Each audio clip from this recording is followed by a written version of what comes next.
1991年，一本薄薄的书悄悄出现在美国的书店里，书名叫做《我来自金星》，作者署名欧穆内克·欧内克。他没有博士头衔，没有显赫的背景，他只说了一句话，就让无数人把书放下，摇摇头走开。他说他不是地球人，他说他来自金星。在那个年代，这样的话听起来就像一个精神错乱者的呓语。毕竟金星是什么地方？那是太阳系里最像地狱的星球，表面温度高达460度，足以融化铅块，大气压力是地球的90倍，那是一种能把潜水艇瞬间压扁的恐怖力量。天上下的不是雨，而是滚烫的浓硫酸。在这样一个炼狱里，怎么可能有生命？怎么可能有一个活生生的女人从那里来到地球，还在田纳西州的小镇上长大，上学、结婚、生子，过着和你我一样的日子？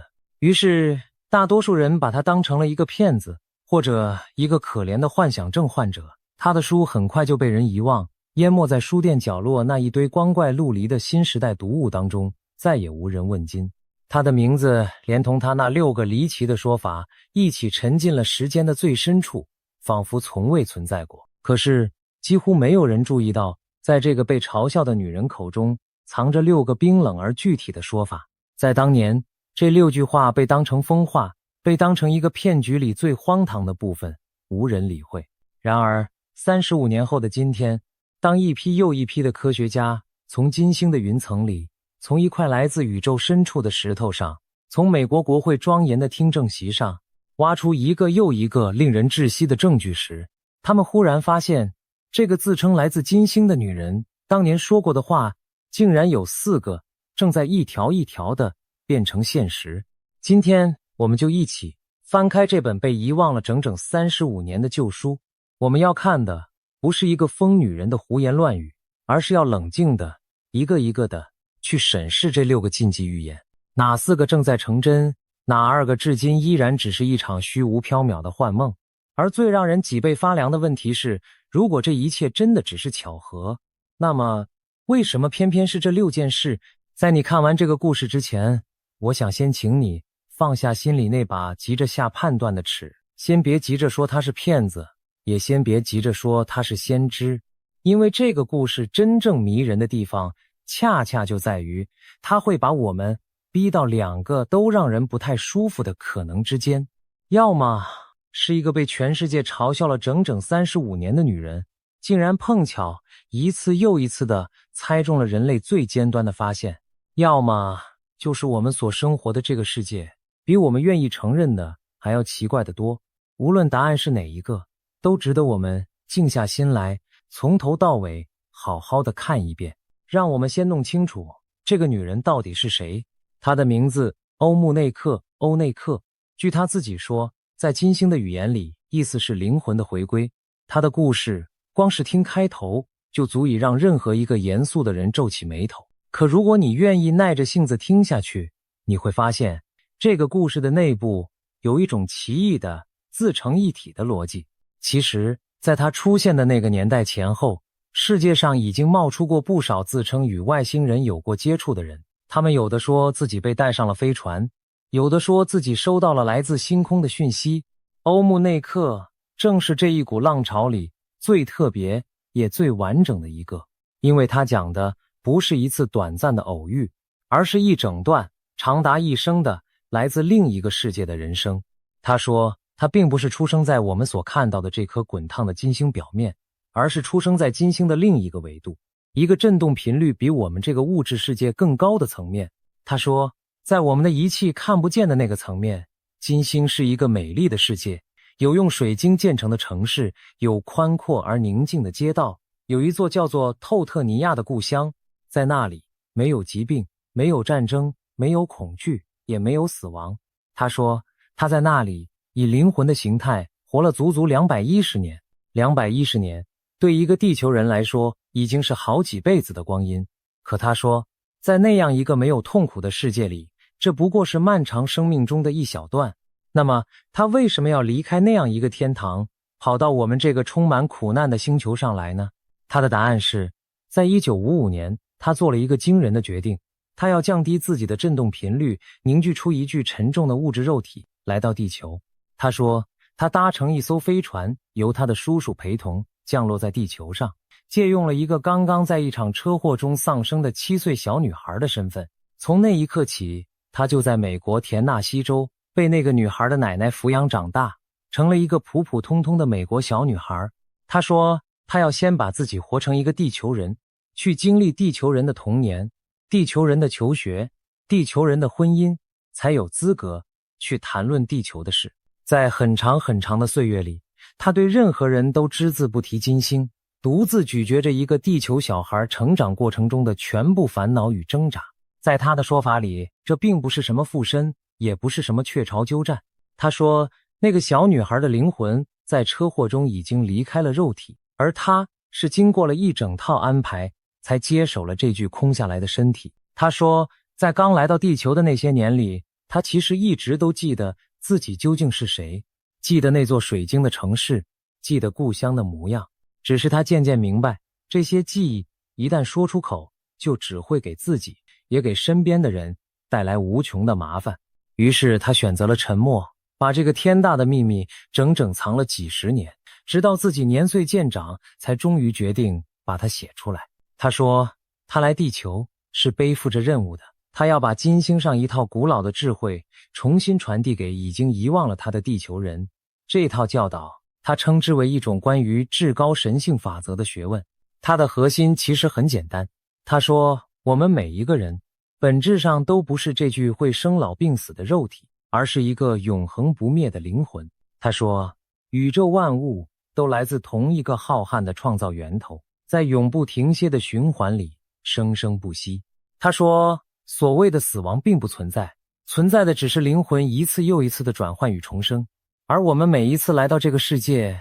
其实都是自己选择的结果。他还留下过2句很美的话。他说，想象力是创造的钥匙。他又说，你的注意力流向哪里，你的能量就流向哪里。在他的教导里，人类所有的痛苦其实都源于一件事，那就是遗忘。他说，我们忘记了自己是永恒的灵魂，于是才会那样地害怕死亡。我们忘记了万物本是一体，于是才会彼此争斗，彼此伤害。他说，恐惧才是地球真正的病根。而他来到这里，最想做的一件事，就是提醒人们重新想起自己本来的样子。这套说法后来被他整理成一系列的文字与课程，留给了那些愿意倾听、愿意相信的人。他甚至说过一些更加大胆的话。他说，地球上大约有 5% 的人，灵魂的源头其实来自金星。他还说，历史上的耶稣也与金星有着一段深深的渊源。这些话每一句拿出来，在当年都足以引发轩然大波，也足以让他被牢牢地钉上骗子的标签。把这本书出版出来的人也不是一个无名小卒，他叫温德尔·史蒂文斯，是一位退役的美国空军上校。退休之后，他把余生的全部精力都投入到了飞碟与外星接触的研究当中，搜集了世界各地大量的目击案例与接触者证词。正是他在1991年把欧穆内克的这部自传郑重地推上了美国的书架，也把他的名字带到了公众的面前。当然，这一切没有任何证据，没有飞船的残骸，没有金星的照片，没有任何可以拿在手里的东西，什么都没有。所以他注定要被嘲笑，被质疑，被当成一个茶余饭后的笑话。他自己也说过一句很无奈的话。他说，我从不评判任何人，可我却是被评判的最多的那一个。可奇怪的是，就是这样一个拿不出任何证据，被主流彻底无视的女人，她的故事却像一颗投入水中的石子，涟漪始终没有完全消散。一代又一代的人在某个失眠的深夜偶然翻到她的书，又被那6个说法悄悄地攫住了心。没有人能拿出证据证明他说的是真的，可也奇怪，这么多年过去，竟也没有人能把他彻底的忘记。在后来的岁月里，他拖着渐渐老去的身体，在欧洲各地做过不少演讲，向那些愿意倾听的人讲述他的金星，他的教导。他始终是接触者圈子里一个安静而坚定的身影。直到2009年，他中风了。从此半边身体瘫痪，他的传奇似乎也就到此为止。但问题恰恰就出在这里，一个编故事的骗子通常会把故事编得越玄越好，越讨好听众越好。可欧姆内克却在他的书里，在他的演讲里留下了6个非常具体的说法。这6个说法在当年每一个都像是天方夜谭，像是一个幻想症患者脑海里最瑰丽的泡影。可偏偏就是这6个天方夜谭，在接下来的35年里，一个一个的迎头撞上了人类最前沿的科学。我们现在就来看第一个预言：金星曾经是一个活着的世界。欧姆内克说，金星并非从来就是地狱。他说，在非常非常久远的过去，金星和今天的地球一样，是一个能孕育生命的美丽星球，有山有水有生机。后来才因为一场剧烈的变化，一步一步坠落成了现在这副人间炼狱的模样。在1991年，这句话简直荒唐到了极点。当时所有的教科书都告诉我们，金星就是一颗死星，一颗从诞生之初就被失控的温室效应活活烤焦的星球。一个女人说她曾经适合生命居住，曾经有过湛蓝的海洋，没有人会把这当回事。这听起来就像在说地狱里曾经开满鲜花，岩浆里曾经游过鱼群一样可笑。可是科学的铲子挖着挖着，竟然挖出了完全不同的东西。在美国太空总署底下有一个专门研究气候的研究所，那里的科学家本来是用一套精密的电脑模型来模拟地球的气候变迁，后来他们突发奇想，把这同一套模型反过来去推演金星那遥远到无法想象的过去。他们不是只跑一次，而是调整了一个又一个的参数，跑了好几十次不同的模拟，调整着陆地与海洋的分布，调整着大气的成分，调整着太阳照射的角度。结果让所有人都愣住了。模型一次又一次地显示，在金星的早期历史上，它很可能拥有一片浅浅的液态水海洋，地表的温度温和宜人，甚至足以让生命安然存在。而最惊人的是，这样一段适宜居住的好时光，竟然可能持续了长达20亿年之久。20亿年是一个什么概念？地球上的生命，从最初那个微不足道的单细胞，一路演化到今天的万物生灵，飞鸟走兽，山川人烟，也不过用了30多亿年。换句话说，如果金星真的有过20亿年的温和岁月与蔚蓝海洋，那么它就完全有足够的时间去从容地孕育出属于它自己的生命。科学家还原出的场景是这样的：远古的金星有大片青翠的陆地，有辽阔的蓝色海洋，天上飘着厚厚的云，那些云层恰好像一顶巨大的遮阳伞，为它挡住了过于猛烈的阳光。直到大约7亿年前，一场神秘的灾变降临了。最主流的猜测是，那是一次规模惊人的火山大喷发，把整颗星球的表面从里到外重新覆盖了一遍。从此，海洋开始蒸发，水汽锁住了热量，温室效应像滚雪球一样彻底失控，金星才一步一步万劫不复地坠入了我们今天所看到的那个炼狱。有科学家忍不住感慨，金星就像是地球的一个双胞胎姐妹，它们在同一片星云里诞生，个头差不多，成分也相近，几乎是站在同一条起跑线上。可是后来，一个成了生机盎然的蓝色摇篮，另一个却变成了密不透风的火炉。同样的开局，却走向了截然不同的结局。金星那段失落的过去，与其说是一个遥远星球的故事，不如说是一面悬在我们头顶上的沉默的镜子。你发现了吗？这跟欧姆内克说的几乎一模一样。他说金星曾是一个活着的世界，后来因为一场巨变才改变了模样，而科学家算出来的正是一个曾经温和，后来突遭大难的金星。更让人睡不着觉的还在后面。2020年，一组天文学家郑重宣布，他们在金星的云层里探测到了一种叫做磷化氢的气体。在地球上，这种气体几乎总是和微生物的活动紧密地相伴出现。这个消息一出，全世界都轰动了。可是，这个发现也立刻就引来了铺天盖地的质疑。有人重新分析了那批数据，说那根本不是磷化氢，而是仪器的误判，是一场美丽的乌龙。可另一批科学家又用新的观测再一次宣称，他们确实探测到了它的踪迹。就这样，你来我往，争论了一轮又一轮，谁也没能把谁彻底说服。但有一点是确定的，科学家们并没有因此而放弃，反而被这个谜团牢牢地勾住了心。紧接着，在2024年，又有研究团队宣称，他们在金星的云层中疑似探测到了氨气，这又是另一种有可能指向生命存在的信号。这些发现至今仍有巨大的争议，远远没有最终的定论，但它们已经足够让整个科学界重新沸腾了起来。人类甚至为此规划了好几艘全新的探测器，准备在未来一艘接一艘地冲向金星。为什么？因为一个惊人的事实摆在眼前，金星的地表是炼狱没错，可在离地面大约50公里的高空云层里，温度与压力竟然意外地接近地球的表面。那里会不会就是金星生命最后的避难所？当地表的天堂变成炼狱，会不会有什么逃到了天空之中，苟延残喘到了今天？为了回答这个问题，美国和欧洲都已经分头准备，要在未来的几年里把全新的探测器送往金星。他们要做的就是一头扎进那片厚厚的云层，去闻一闻那里的空气，去尝一尝那里的成分，去亲手确认那些可疑的气体究竟是不是生命留下的指纹。要知道，发射一艘星际探测器是一件耗资极其巨大的事，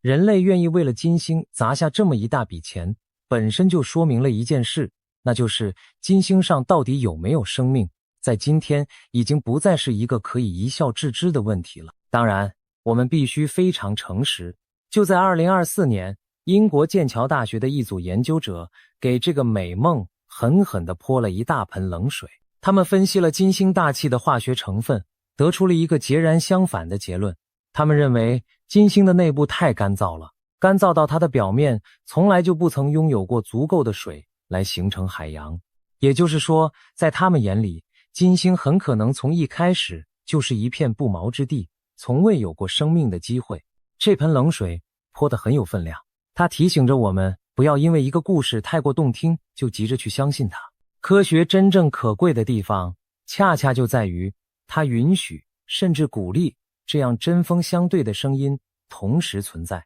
一边说它曾经温和，一边说它从来干枯，两边都握着实打实的数据，谁也没有撒谎。而真相往往就在这样的拉锯与碰撞里，一点一点地被逼着现出它原本的形状。所以，金星到底有没有过生命？这场争论至今还在科学界激烈地进行着，双方各执一词，谁也说服不了谁。但无论最后的答案是什么，有一件事已经彻底改变了，那就是今天再也没有一个严肃的科学家敢拍着胸脯斩钉截铁地说，金星绝对不可能有过生命。一个曾经板上钉钉的死星，如今成了一个悬而未决的问号。欧穆内克当年那句被当成疯话的预言，如今竟然堂堂正正地站在了一条被主流科学认真对待的赛道上。第一个预言正在成真，第二个预言，我们其实是星辰的孩子。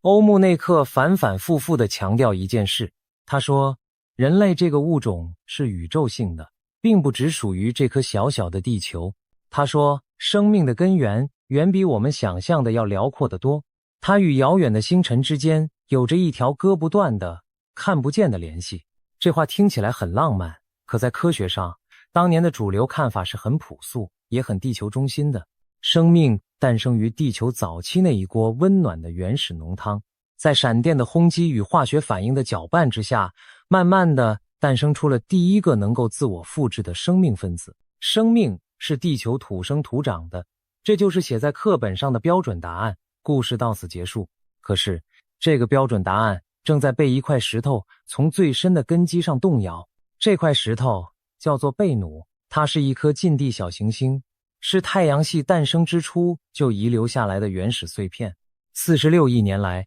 它几乎没有发生过什么变化，就像一个被冰封在太空深处的时间胶囊，原封不动地保存着太阳系最古老的秘密。为了得到它身上的一点点碎屑，美国太空总署派出了一艘探测器，跨越了好几亿公里的距离，飞了好几年的漫长时间，才终于追上了它。探测器先是绕着这颗小行星仔仔细细地绘制了它表面的每一道沟壑，每一块巨石，寻找着最合适下手的地点。然后在一个让所有人都屏住呼吸的瞬间，它缓缓地朝着小行星的表面俯冲下去，伸出机械臂，轻轻地只触碰了那么几秒钟，就抓取了大约120克的岩石与尘土。那一次抓取，样本多到差点塞住了采样舱的盖子，碎石不停地往外飘散。接着，这艘探测器带着这份来之不易的宝藏调转船头，又飞了好几年，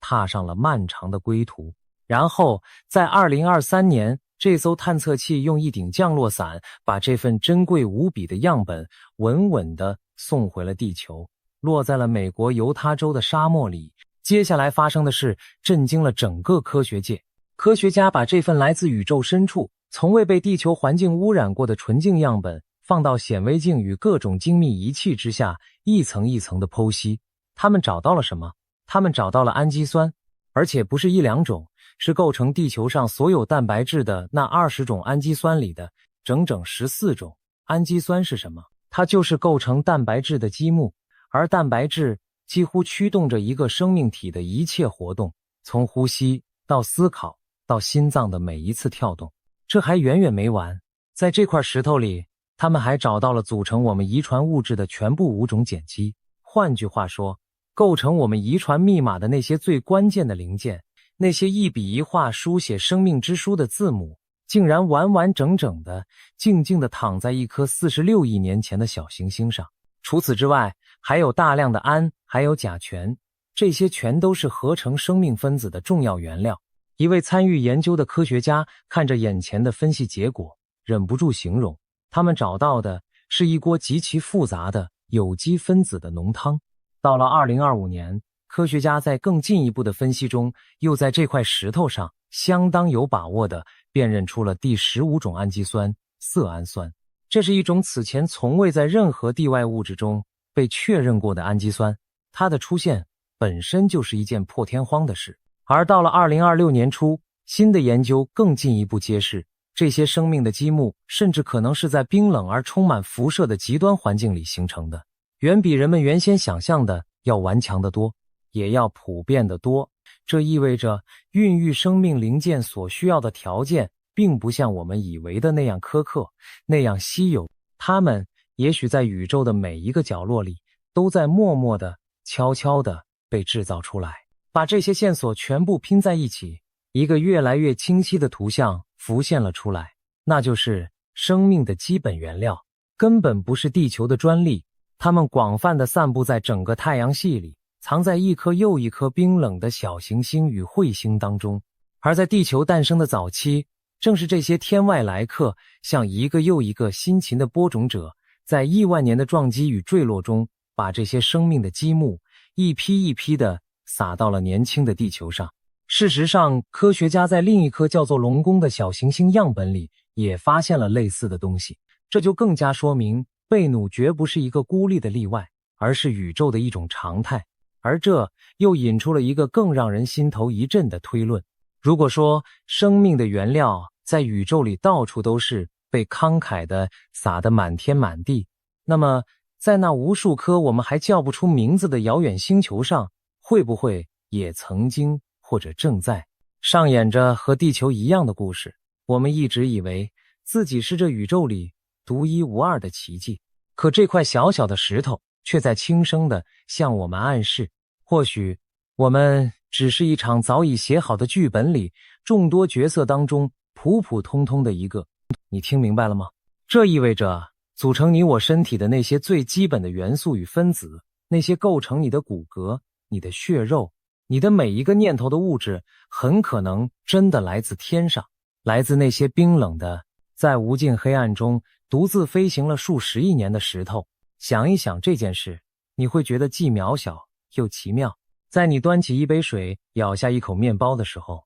你身体里那些最古老的原子或许曾经在某一颗早已熄灭的恒星中心被锻造出来，又搭着一块小行星的便车，跨越了难以想象的距离与时间，才最终落脚成为了你的一部分。我们仰望星空，总觉得那是遥不可及的远方，可那一整片星空其实一直就静静地流淌在我们自己的血液里。欧穆内克说，我们是宇宙性的，我们与星辰相连。在1991年，这只是一句空灵而美丽的禅语，而在今天，科学家正捧着一块来自太空的石头，一脸严肃地告诉我们，从某种意义上说，我们还真的是星辰的孩子。第二个预言正在成真。第三个预言，少数人将会用一条看不见的锁链操控所有人。这是欧穆内克的教导里最尖锐也最不讨人喜欢的一句话。他说，地球此刻最大的病症就在于它的运作方式被一小撮拥有权力的人所牢牢掌控，他们操纵着也控制着其他所有的人。他说，这样一套旧的世界系统终将走到它的尽头。在1991年，这句话会被归到哪一类阴谋论？人们会说，这不过是又一个新时代的信徒，对着看不见的权贵在那里愤愤不平，发着牢骚罢了。可是，请你抬起头，看一看35年后的今天，看一看我们所生活的这个世界。我们每一个人口袋里都揣着一块会发光的萤幕，我们以为是我们在使用它，可是越来越多的人开始怀疑，到底是我们在滑动它，还是它在牵引着我们。我们看到的每一条新闻，每一个影片，每一则贴文，背后都有一套我们看不见的演算法，在默默地计算着什么东西最能抓住你的眼球，什么东西最能让你停不下来，什么东西最能挑动你的情绪，让你又爱又恨，欲罢不能，一刷就是好几个小时。我们的喜好，我们的恐惧，我们在深夜里偷偷搜寻的每一个字，我们在每一个画面上停留的每一秒，都被悄悄记录下来，变成一串串冰冷的数据，汇入到极少数几家巨型公司的伺服器里。他们比你的家人更了解你，甚至比你自己还要了解你。他们知道如何让你掏钱购买，如何让你愤怒转发，如何让你在不知不觉之间慢慢改变自己的想法、自己的立场，乃至自己看待整个世界的方式。而随着人工智慧的崛起，这条看不见的锁链正在变得越来越精巧，越来越无孔不入。如今，机器已经可以生成以假乱真的影像与声音，一句从未说过的话可以被安到任何一个人的嘴里，一个从未发生过的画面可以被制造得天衣无缝，连最亲近的人都分辨不出真假。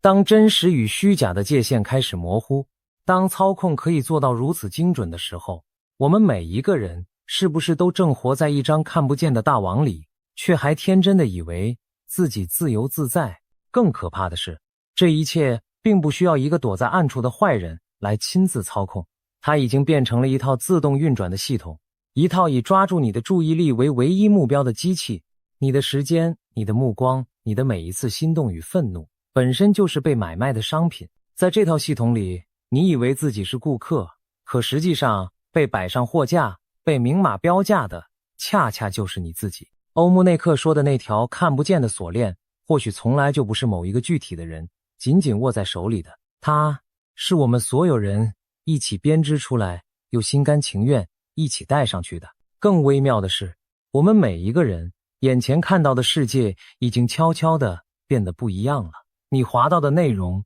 和你邻居滑到的内容可能截然相反。久而久之，每个人都被温柔地关进了一个专属于自己的小房间，房间里播放的全是自己爱听的话，全是让自己更生气或者更安心的东西。我们以为自己看到了整个世界，其实我们只是看到了那套演算法愿意让我们看到的那一小角球。当千千万万的人活在千千万万个彼此隔绝的房间里，所谓的共识，所谓的真相，就变得越来越难以拼凑起来了。我必须在这里说明清楚，这第三个预言并不像前面两个那样有冰冷的科学数据可以直接拿来证明，它更多的是一种对时代脉搏的观察与诠释。欧穆内克当年并没有预言出演算法或者人工智慧这些具体的东西，但是他所描述的那种结构，那种由极少数人通过某种看不见的力量去影响与牵动亿万人心智的图景，却和我们今天所身处的这个资讯时代吻合得令人不安。也许这正是这个预言最让人脊背发凉的地方，因为他说的根本不是金星，而是我们自己亲手建造并且一头钻了进去再也出不来的这个世界。第三个预言正在以一种我们谁也没有料到的方式成真。第四个预言，那隐藏的非人接触终将被迫公开。欧穆内克说，地球从来就不孤单。他说，自古以来就有许多来自其他世界的智慧生命在默默地观察着地球的一举一动，而他坚信总有一天这种接触会浮出水面，真相会被公开在所有人的眼前。在过去的几十年里，谁要是敢公开谈论这种事，谁就会被结结实实地贴上一个标签，幻想者或者戴锡箔帽的疯子。这是严肃的人绝对不会去碰的话题，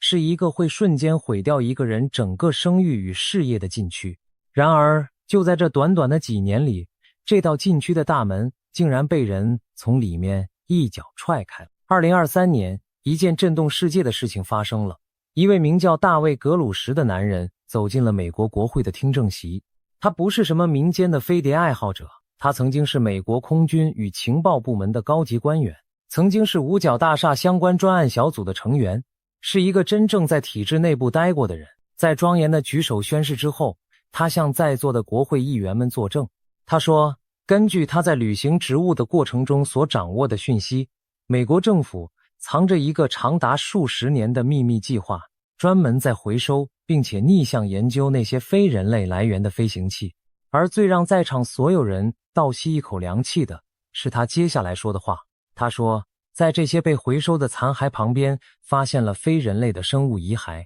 话音一落，五角大厦随即出面否认了这些指控，说他们找不到任何可以证实这些说法的证据。可是这颗巨石已经被狠狠地投进了那片看似平静的水面，激起的涟漪再也无法平息。到了2025年，美国国会再一次就这个主题召开了听证会。这一次又有好几位退役的军人鼓起勇气站了出来，分享他们亲身经历过的那些无法用常理解释的遭遇。他们描述了在执勤时于天空中亲眼看到的行为极其诡异的发光球体与飞行物。在一段被公开拿出来讨论的画面里，一枚飞弹击中了一个不明飞行物，然后那个飞行物竟然毫发无伤，继续沿着它原来的轨迹若无其事地向前飞行。在场的人都在追问同一个问题，为什么这些东西公众不被允许看到？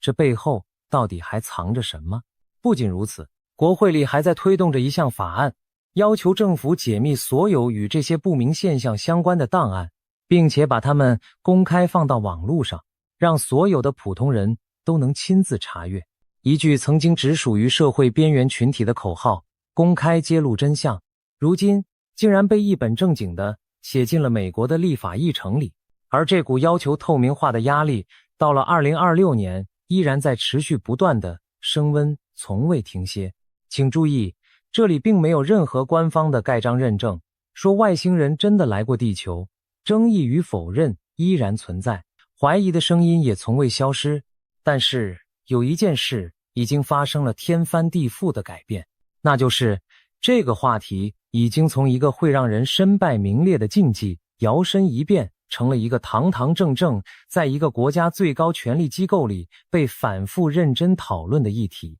更重要的是，站出来的已经不再是一两个孤单的声音，一个又一个曾经身居要职的人，一位又一位在军队里服役过的老兵，前赴后继地走到聚光灯下，赌上自己半生的名誉，说出他们亲眼所见的东西。当这样的人越来越多，当这样的证词越积越厚，那道曾经牢不可破的沉默之墙就再也捂不住了。一件事情从只有疯子才敢谈起，到连最严肃的政治家都不得不正视，这中间隔着的是整整一个时代的距离。欧姆内克当年站在演讲台上说，这种接触终将被公开。35年后，公开这2个字正一次又一次的在国会的麦克风前被人郑重的大声说出。第4个预言正在成真。说完了4个正在成真的预言，接下来的这2个方向却完全不同。如果说前面4个是科学在替他背书，那么后面这2个科学却给出了截然不同甚至完全相反的回答。请你坐稳了，因为一个诚实的故事不能只讲对的那一半，更不能为了惊悚而藏起真相的另一面。第5个预言，地球将会扬升到一个更高的维度。这是欧穆内克整套教导的核心，也是他最终的归宿。他称之为一场伟大的转变。他说，地球正在提升它的振动频率，正在向一个更高的维度缓缓跃升。他说，在未来，地球将会服务于一个完全不同的目的，旧的世界会彻底结束，而一个全新的实相将会在我们所有人的面前展开。这个说法听起来宏大而美丽，充满了希望。难怪许多新时代的信仰都不约而同地共享着这样一个关于扬升的甜美梦想。但是，当我们把它放到科学那架冷冰冰的天平上，问题立刻就来了。什么叫做维度的跃升？什么叫做振动频率的提升？这些词汇听起来很科学，借用了物理学的外衣。可是，一旦你想要真正的去测量它，你会发现根本无从下手。没有任何一台仪器可以测出一颗星球的灵性频率，没有任何一个实验可以验证地球是否正在迈向另一个维度。它无法被观测，无法被计算，也无法被推翻。它就像空气一样，你能感觉到，却怎么也抓不住。也正因为如此，这个预言成了一块最特殊的试金石。它不像前面那几个，既可以被证实，也可以被证伪。它稳稳地待在信仰的那一边，待在一个科学的手永远也够不到的地方。你信，它就是真的；你不信，它就什么也不是。它的真假从来就不取决于任何一台仪器，而只取决于你内心深处的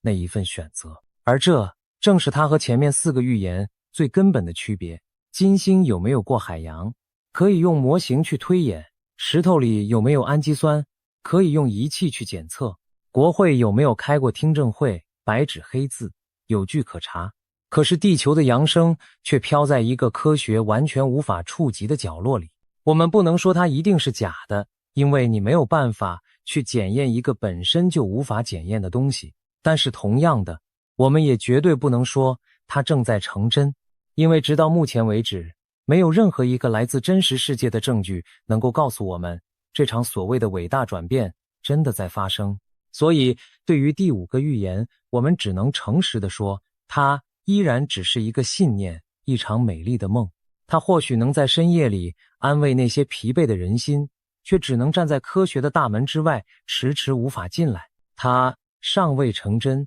而且我们可能永远也无法知道它究竟是真是假。第6个预言，月亮是人类心智失衡的根源。这是欧穆内克的说法里相当奇特的一个。他说，地球之所以充满了动荡与不安，有一个很特别的原因，那就是他头顶上那唯一的一颗月亮。他说，月亮在天上运行的时候，会对地球上的人们施加一种此消彼长、来来回回的影响，悄悄地搅动着我们每一个人的心智。这个说法其实骚到了人类一个很古老的痒处。从远古时代起，无数的文化与传说就把满月和疯狂、失眠、躁动紧紧地联系在一起。在许多古老的语言里，疯狂这个词本身就和月亮有着千丝万缕的关系。就连今天还有非常多的人深信，每当满月的夜晚，医院会更忙，急诊会更多，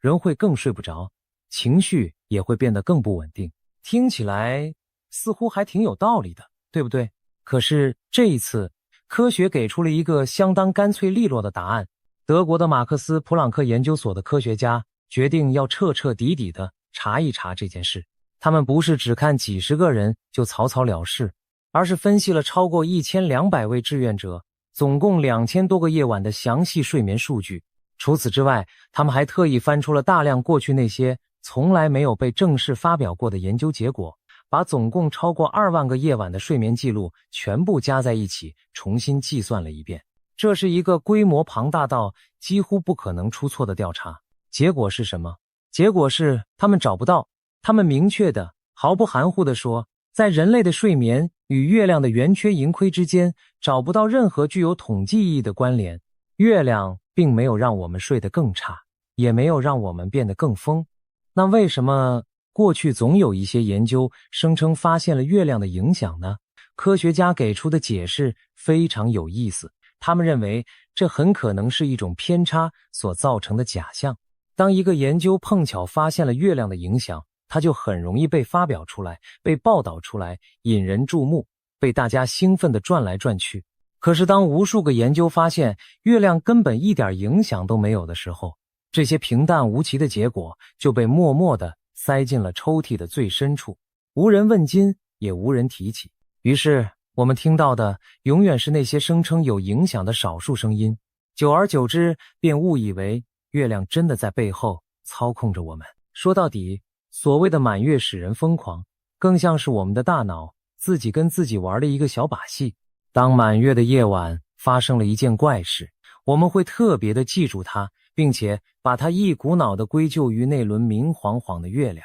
可是当一个平凡无奇的夜晚同样发生了怪事，我们却转头就忘得一干二净，不会去怪任何人。我们的记忆悄悄地替月亮编造了一个它根本不曾犯下的罪名。所以对于第6个预言，科学的态度比对第5个还要明确。目前规模最大也最严谨的研究清清楚楚地告诉我们，月亮并不会搅动我们的心智。这个预言不仅没有成真，反而被科学的证据轻轻地否定了。好啦，6个预言我们一个一个地全部看完了，让我们把它们重新排在一起。金星曾是一个活着的世界，正在成真。我们是星辰的孩子，正在成真。少数人用看不见的锁链操控众生，正在成真。隐藏的非人接触终将被迫公开，正在成真。而地球将扬升到更高的维度，尚未成真。月亮是人类失衡的根源，被科学否定。6个里面有4个正在以各自的方式与这个时代最前沿的发现遥相呼应。当你把它们并排放在一起的时候，那种感觉确实会让人脊背发凉。一个在1991年被当成疯子的女人，怎么会说中这么多？难道她真的去过金星？我知道，看到这里，你的心里可能已经开始发毛了。一个没读过多少书，被所有人当成笑话的女人，怎么可能在30多年前就把今天的科学头条一条一条的提前说了出来？这种巧合未免也太吓人了。如果你此刻正有这种感觉，那很正常，但也恰恰是在这个时候，我们更需要逼着自己冷静下来，把激动先放在一边。但是作为一个认真的人，我们必须在这里狠狠地踩一脚刹车，然后冷静地问自己几个问题。第一个问题是，这些预言真的有那么神吗？让我们仔细地想一想，生命来自宇宙，星球的环境会发生变迁，权力会慢慢集中在少数人手里，人类渴望与其他文明接触。这些主题难道是欧穆内克第一个想到的吗？并不是。早在1991年之前，金星曾经比现在温和许多的这个猜想就已经在科学界悄悄流传了好几十年。生命的种子可能来自天外的这个想法也早就不是什么新鲜事了，它在科幻小说与科学论文里反复出现过。换句话说，这些看似惊人的预言，其实很多都早已飘在当时的时代空气里，根本不需要来自金星才能说得出来。一个敏锐的人，只要博览群书，用心倾听，就足以捕捉到这些正在酝酿的念头。第二个问题是，我们是不是在玩一个悄悄挑选的游戏？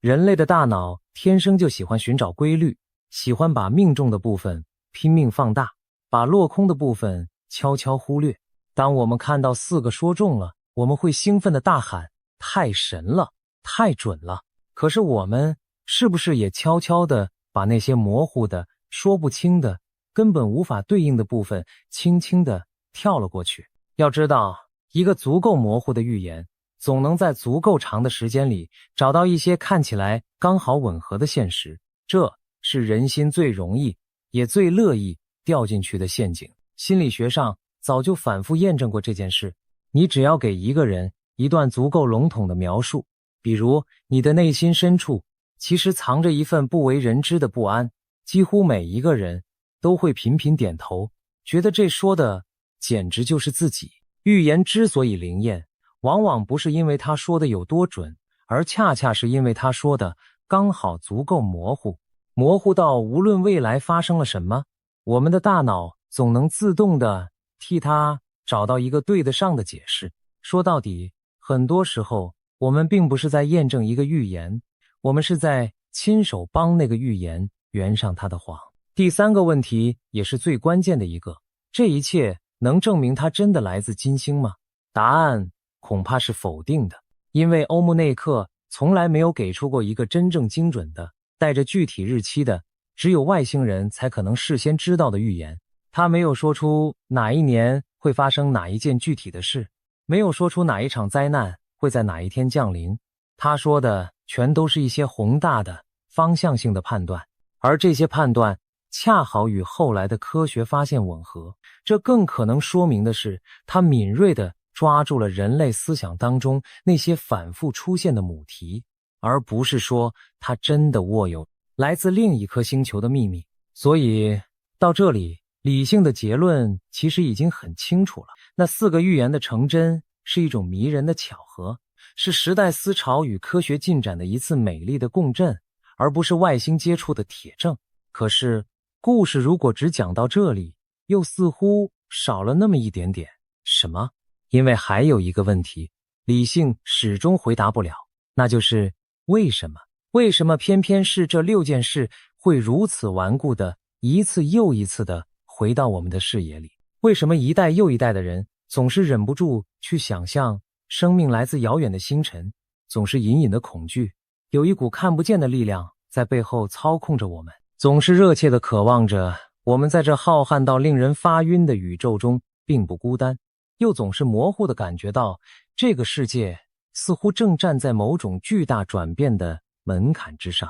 也许欧穆内克的这6个预言真正映照出的根本就不是金星，而是我们人类自己的内心。它照出了我们对宇宙归属感的那份深深的渴望，照出了我们对失去自由的那份隐隐的恐惧，也照出了我们在这片冰冷的宇宙里不甘心孤独的那份固执的温热的希望。你看，我们害怕自己是渺小的，是偶然的，是这宇宙里一个无足轻重的意外，所以我们多么希望自己是星辰的孩子，是被精心安排才来到这里的，是某个宏大计划的一部分。我们也害怕自己活得不明不白，被一只看不见的手推来搡去，所以我们既恐惧那条锁链，又隐隐地期待着有一天能有什么力量把所有的真相彻底地掀开。欧穆内克的6个预言之所以能在35年后还让我们心头一颤，靠的从来就不是金星，而是它精准地戳中了我们每一个人心底那几根最敏感也最柔软的弦。那个自称来自金星的女人或许从来就没有真正去过金星，但是她说出的那些话却像一面奇异的镜子，照见了我们每一个地球人心底最深处的那些梦与那些不安。她或许不是金星的使者，但她却意外地成了我们人类自己的一个诚实的记录者。从这个角度看，她到底有没有来过金星，或许已经没有那么重要了。重要的是，她像一个信使，替我们把那些连我们自己都不敢大声说出口的渴望与害怕，端端正正地摆到了桌面上，逼着我们去正视它们。35年过去了，金星依然在每一个清晨与黄昏的天空中静静地、明亮地闪烁着。它到底藏着怎样的过去，我们还在苦苦地追寻。而那6个预言，4个正在成真，2个依然如谜。至于那个最大的问号，这一切究竟是巧合，还是某种我们尚未理解的东西？这个问题，我想还是留给荧幕前的你自己去思考，去回答吧。你相信吗？又或者说，你愿意相信吗？欢迎在留言区里告诉我你心里的那个答案。今天我们来聊聊为什么许多西方先知的预言一次又一次将目光投向中国。从几百年前到当下，一些著名的先知们都曾暗示中国将发生的大事件会震撼世界，甚至中国本身将成为全球预言的中心。这听起来不可思议，但当我们深入探讨这些预言的细节，不禁要问，难道冥冥之中真的有某种力量，让不同时代、不同背景的预言家都再次点名中国？还是说，这一切只是巧合？让我们从头说起，抽丝剥茧，一起探索这跨越时空的谜团。故事要从400多年前说起。法国的诺查丹马斯 Michel de Nostradamus 是西方历史上最负盛名的预言家之一。他在公元1555年出版的《诸世纪》中，以4行诗的隐晦形式预言未来。后人惊奇地发现，他的许多预言诗对应了后世的大事件，如法国大革命、拿破仑崛起、希特勒之战，甚至2次大战的爆发与结局，都似乎被他言中。因此，诺查丹马斯留下的预言一直广受研究与讨论。然而，与中国相关的线索更加神秘，一直到1994年，人们才在意大利国家图书馆的古籍堆中意外发现一部署名诺查丹马斯的手稿，里面不是文字预言，而是80幅奇异的水彩画。据说这是诺查丹马斯晚年绘制的预言画稿，画中布满象征符号、字母、火烛、星辰，乍看云山雾罩。但其中有几幅画令研究者背脊发凉，因为它们似乎直接对应当代中国的场景。其中一幅画描绘士兵手持利刃砍杀僧侣，士兵身穿绿色军装，而倒下的僧侣象征着信仰和修行者。让人毛骨悚然的是，绿色军装几乎是现代只有中共军队才普遍采用的颜色。这幅图让人联想到中国近代发生的宗教与精神信仰迫害事件，例如对佛教僧侣、西藏高僧，乃至1999年后对法轮功这类气功团体的镇压。诺查丹马斯画笔下的士兵砍僧场景，仿佛在预示中国发生过的那场信仰浩劫，令人不寒而栗。更震撼的是另一幅画，一条东方巨龙，龙身呈绿色，头却是人头，正被熊熊烈火焚烧。在巨龙背后，依稀可见一座东方式建筑物的轮廓，有人辨认出酷似北京天安门城楼的形象。西方文化中的龙往往是西方龙有翅膀、喷火的怪兽，但诺查丹马斯特地画出东方式的长龙。这条龙身披绿色鳞片，令人联想到中共的代表色，头颅似乎象征着某位掌权者，火焰将东方恶龙吞噬殆尽。画面上的隐喻不言自明，天火烧龙，亡者伏诛。换句话说，就是天灭中共。这幅画被解读为预言，在未来某个时刻，统治中国的共产政权将遭天谴灭亡，犹如人头恶龙被烈火烧毁一样。试想一下，这些画作如果真是诺查丹马斯所绘，那意味着在距今400多年前，一位法国先知已经看见了21世纪中国发生的事件，包括共产集权对信仰的镇压，以及最终这条红色恶龙的覆灭。这让西方许多预言研究者惊呼不已，难道中国的命运早就写在历史的笔墨中？更离奇的是，诺查丹马斯在诗集中对东方还有一些文字预言。我们知道他经常以隐喻方式描述人物和国家，例如称拿破仑为来自科西嘉的帝王，称希特勒为西斯特 Hister 等。而在多篇预言诗里，他提到东方出现一位非同寻常的人，其中一首诗写道，一位东方人将离开他的家乡，穿越天空、海洋和冰雪，用他的权杖唤醒世人。另一首提到，东方的贤者将带来全世界的改变。许多解读者认为，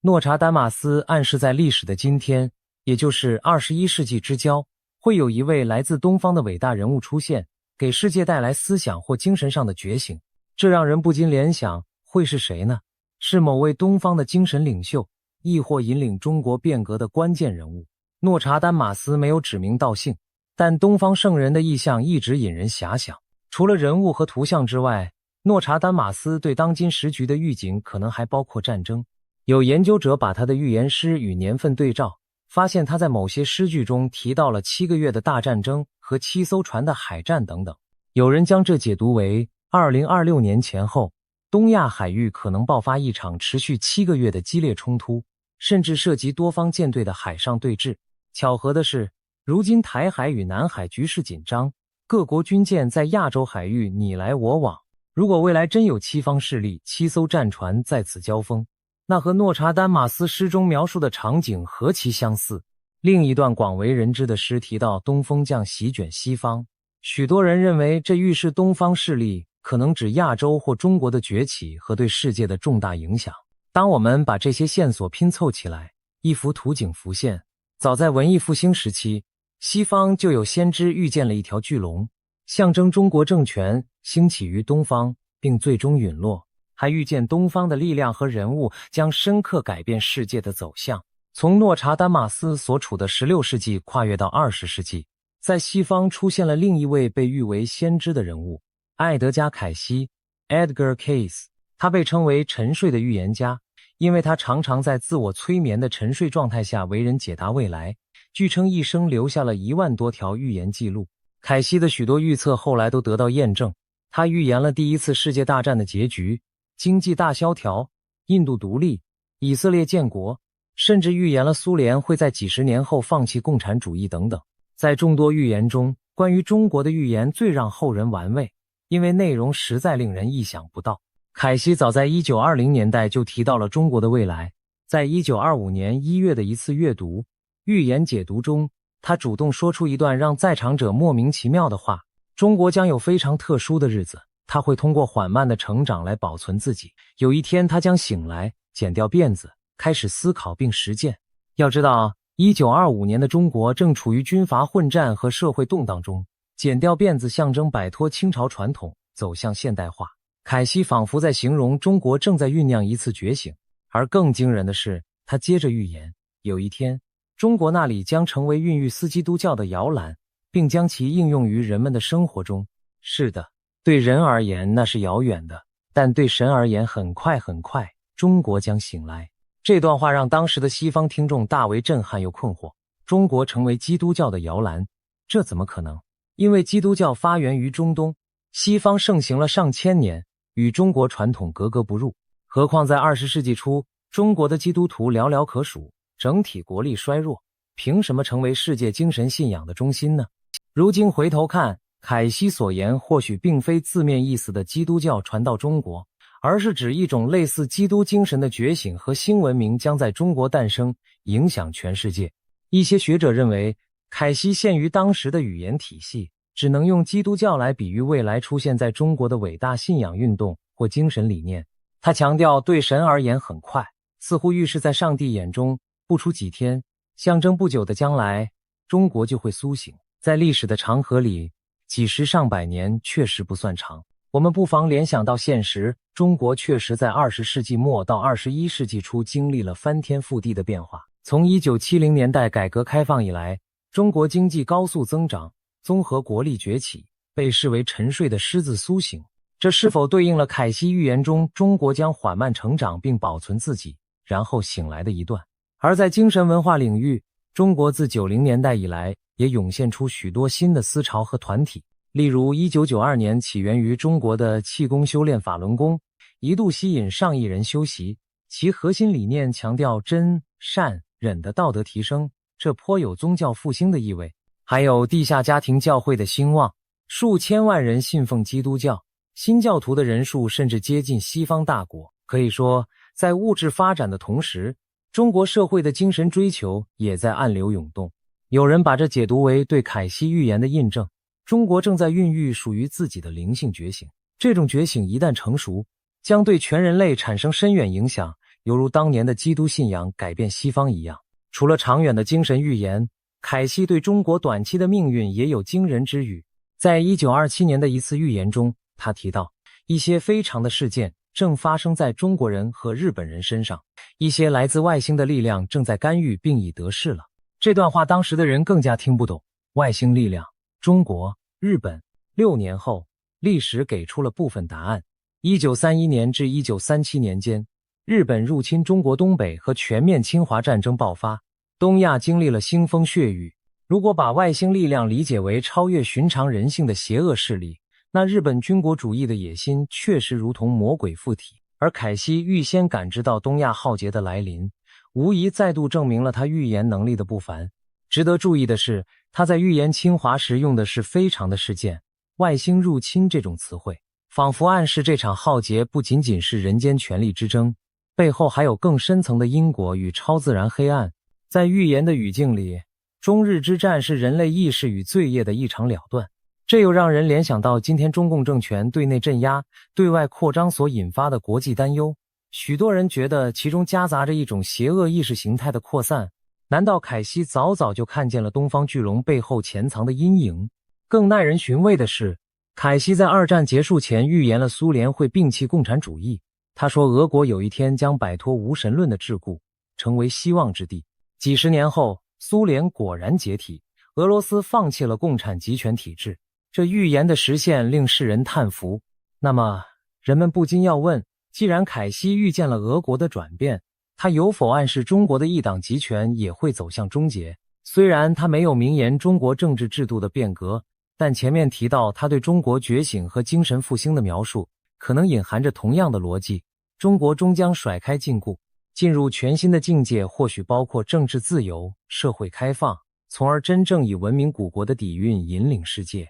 这样的中国一旦出现，必将震动全球，与凯西所说的摇篮预言相呼应。20世纪中后期，预言界另一颗明星是保加利亚的盲人灵媒巴巴万加巴巴旺嘎，绰号盲眼龙婆。他因曾成功预言一系列大事而闻名，包括苏联解体、库尔斯克号潜艇沉没、911恐怖攻击等，被称为巴尔干半岛的诺查丹马斯。在他留下的未来预言中，也有多处涉及中国，使得世人不得不注意。首先，巴巴万加早在上世纪就预言中国将崛起为世界超级强国。他曾断言，在2018年左右，中国会超越美国成为新的全球领袖，这一点在媒体上广为流传。事实上，到2018年前后，中国虽未全面超越美国，但经济总量已位居世界第2，许多领域如制造业、贸易等方面都达到全球第1的地位。中国的科技实力和军事力量也飞速提升，国际影响力日增。可以说，巴巴万加的这条预言在时间节点和大趋势上相当切合。过去几年，世界见证了所谓中国时代的到来，许多人惊叹于中国的飞跃式发展，这仿佛正是他眼中东方巨龙称霸的开始。然而，万加对中国的预言并非只有光鲜的崛起，还有伴随而来的巨大动荡，特别是对未来几年的描述更是令人心惊。他警告说，在2026年，和平将被打破，世界将陷入混乱。根据外界整理他的预言内容，2026年将出现3重灾难夹击：地缘政治冲突、气候危机加剧、人工智慧带来的影响，共同动摇人类社会。而在地缘政治方面，他最骇人听闻的预言是，第3次世界大战的火种将在2026年点燃。万加指出，这场大规模冲突将涉及世界主要强国，战火将从东方开始，然后蔓延到西方各州，引发长期的全球紧张与动荡。听起来，这几乎就是在形容世界大战。那么，东方哪里会点燃战火呢？根据一些转述，万加点名中国，称中国将并吞台湾，导致俄罗斯与美国之间爆发直接对抗。简而言之，中国大陆以武力统一台湾，成为导火索，把美俄2大核武强国都卷入冲突，从而升级为第3次世界大战。这段预言如果对照当今局势，令人不寒而栗。台海冲突确实是现今最有可能引爆大国对抗的火药桶之一。万加在20多年前就预见了这点，难怪随着当前中美关系紧张，台海风云诡谲，他的预言又被翻出来，引发全球媒体讨论。除了战争，巴巴万加还预言2026年将伴随重大天灾和科技引发的挑战。他提到地球可能遭遇连串自然灾害，强震、火山、洪水、海啸此起彼伏，极端气候肆虐，全球约 8% 的地区会受双重灾害打击。同时，他说人工智慧 AI 的崛起将在2026年达到关键点，人类社会可能被 AI 全面渗透，甚至开始质疑如何摆脱智慧机器的控制。在预言中，这一年仿佛是人类面临多重考验的关键转折点。更离奇的是，万家似乎还提到外星人将于2026年现身。他说人类会在那年11月与来自宇宙的智慧生物有首次接触，一艘大型太空船将降临地球。这听起来几乎像科幻情节，但也凸显出他眼中的2026年有多不平凡。天上地下，各种不可思议的事都可能发生。当然，关于外星接触的说法，大多数人持保留态度，但战争和灾难的预警却不能不令人担心。试想，如果2026年真如万家所言，台海爆发战端，美俄卷入对抗世界强权撕裂战火，那将是二战以来人类面临的最大危机。中国作为其中的主角，无疑成了左右全球命运的关键，而中国大事件将震动世界这句话也会以最残酷的方式应验。令人背脊发凉的是，万家曾准确预言2022年的极端气候，当年英国等地爆发大洪水以及其他年份的事件，他的部分预言命中率相当高。如果他对2026年的预见也是真知灼见，那么我们正处在风暴前夜。值得一提的是，万家还曾预言俄罗斯在2026年出现新的强人领袖，并称这位领袖将被冠以大师或世界领袖的头衔，在该年崛起后掌握主导权。这耐人寻味，如果把它和中美冲突联系，是否意味俄罗斯会在某种关键时刻改变立场或出现内部变局？毕竟，目前俄罗斯与中国走近，但未来若领袖更替，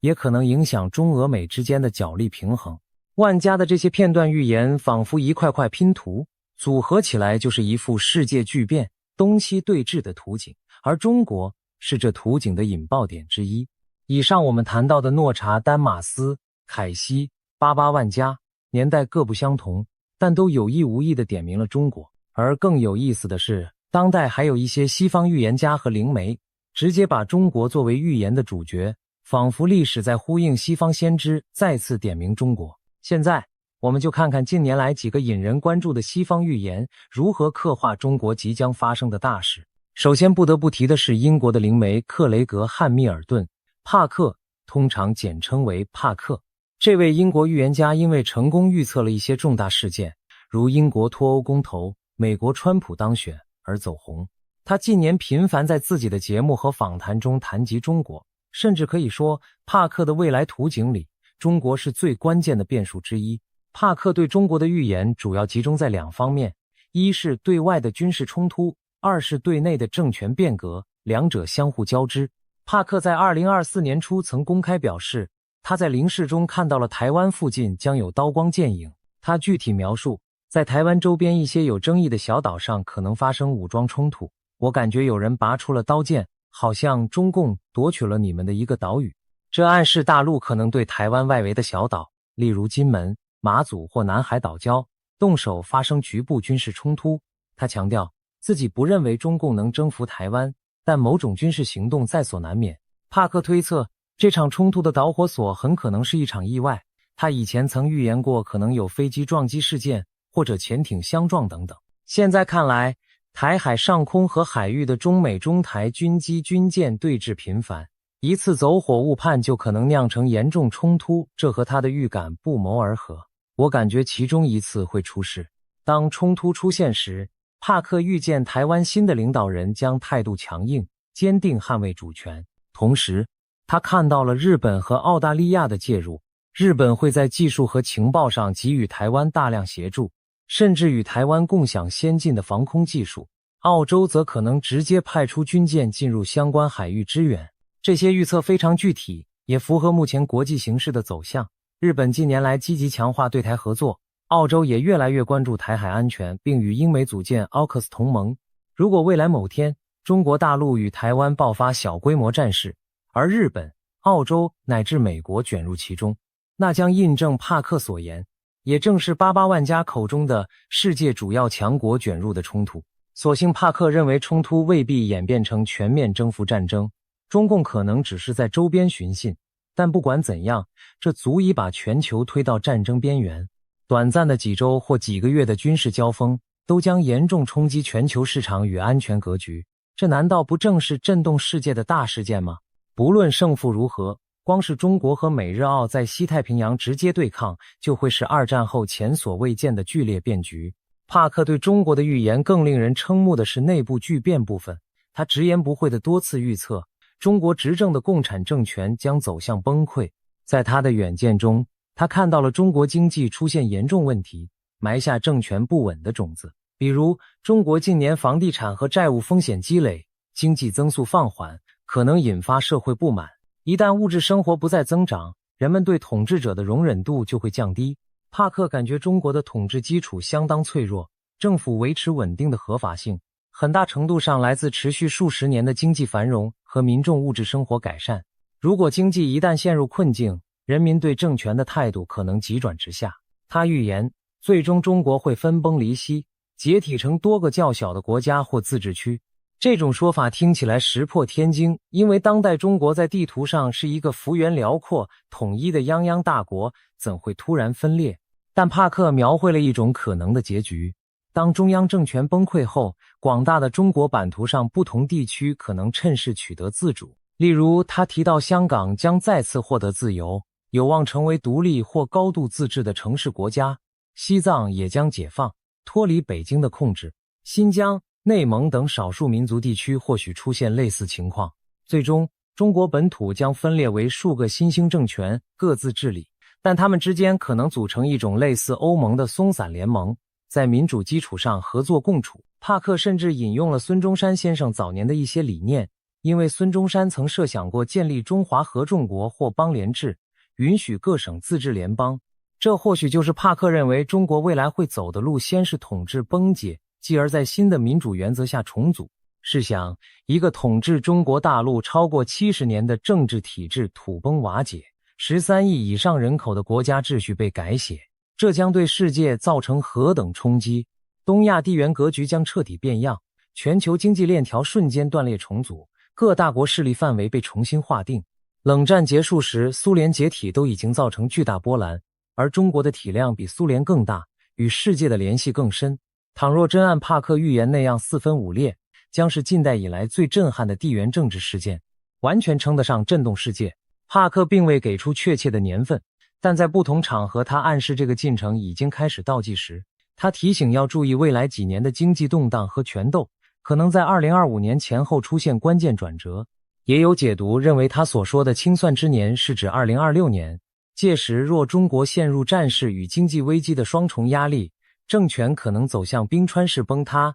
即表面僵硬稳固，内里却在断裂消融，终于在某个时刻轰然垮塌。当然，预言毕竟只是预测，但帕克的话已经引起许多关注中国局势人士的讨论。这会不会是一个惊人的先见？除了帕克，还有其他西方的预言先知近年来对中国发出了惊人之语。例如英国的托米·阿拉约米 Tommy Arayomi， 一位自称得到神启示的先知型牧师，他在分享的信息中多次谈到中国，甚至直接以圣经意象来比拟。他曾问道，埃及的十灾是否要降临中国？他指出，在圣经故事中，埃及法老因奴役以色列人而遭上帝降下10场灾难惩罚，而如今中国也出现了一系列离奇的灾异，从史无前例的洪水泛滥、云南的异常虫害，到天空出现奇怪的云与光等等，这些都像极了十灾的现代翻版。鱼群离奇大规模死亡，